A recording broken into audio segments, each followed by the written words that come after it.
मीशो प्रतिदिन 60 ऑर्डर कैसे ला सकते हैं? जानी एसडीएम फैशन से पार्ट 2 की कहानी में। डॉक्टर बोले ऑपरेशन के खराब ठीक हो जाएगा पर 14 फरवरी 2018 को मेरा जीसीटी ट्यूमर का ऑपरेशन हुआ। प्लेटिंग आई नीनी ठीक से पर मुट्टा भी नहीं था। ऑपरेशन के 2 कीट खराब, मेरा खून जाने लगा। ऑपरेशन के वहां बहुत ज्यादा संक्रमण हो चुका था। बैक टू बैक 3 ऑपरेशन हो गया, प्रति संक्रमण नहीं मिटा।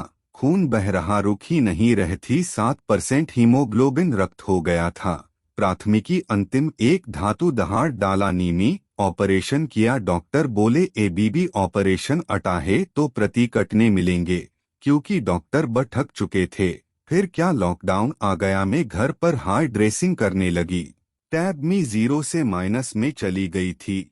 मेरे पास रीसेलिंग करने के लिए मोबाइल भी नहीं था। मुझे तब लग रहा था अब मैं कभी कुछ कर नहीं पाऊंगी। फिर भी मुझे एंडर से आवाज आती थी कि प्रति नहीं तो क्या हुआ, हाथ तो वह तू ऑनलाइन बिक्री कर सकती है।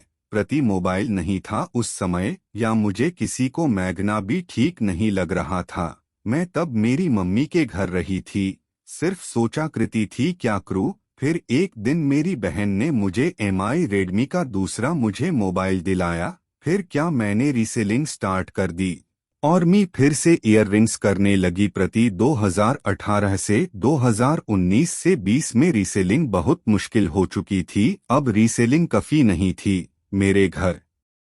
मेरा शॉप का स्टॉक पड़ा था थोड़ा सा, तो मैंने सोचा क्यों न इसकी तस्वीरें खींच के ऑनलाइन अपलोड करो या बेचो। फिर मैंने ऑनलाइन रिसर्च स्टार्ट किया, मीशो पर कैसे सेल करें। सप्लायर अमेजन, फ्लिपकार्ट आदि सारे आइडिया मिल गए। अब मुझे रुकने वाली नहीं थी।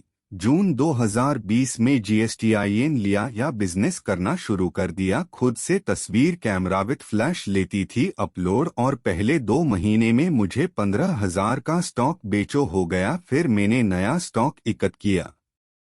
जनवरी 2021 में 25,000 तक बेचना होने लगी।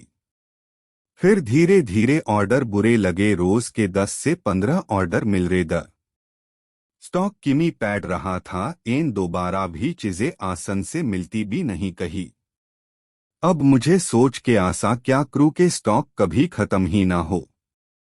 तो मुझे ज्वेलरी मैन्युफैक्चरिंग का आइडिया आया। फिर मैंने ऑनलाइन ट्यूटोरियल क्लासेस अटेंड किया, डिजिटल मार्केटिंग सीखी, ट्रेंड्स सीखा, पर्ल्स की हैंड क्राफ्टेड ज्वेलरी बनाना सीख गई। फिर मुझे इयररिंग्स के रोज के 20 से 25 ऑर्डर मिलने लगे। टर्नओवर 3,000 प्लस प्रतिदिन का। मुझे अकेला ही कर रही थी टैब ऑफ आईआर। जैसे जैसे ऑर्डर बढ़े मैंने ज्वेलरी के लिए असिस्टेंट हायर की। मुझे अभी प्योर मंथ के 600 प्लस ऑर्डर मिल रहे हैं। 6,000 सैलरी दे रही हूँ। 11 से 7 का टाइम है असिस्टेंट का। अब मेरा टर्नओवर 70 के प्लस है। पूरा दिन बिजी रहती हुई रात को 3 बजे सोती हूँ, सुबह 9 बजे उठी हूँ। मुझे अभी या जीरो लगान वो पिक्चर अभी बाकी ही।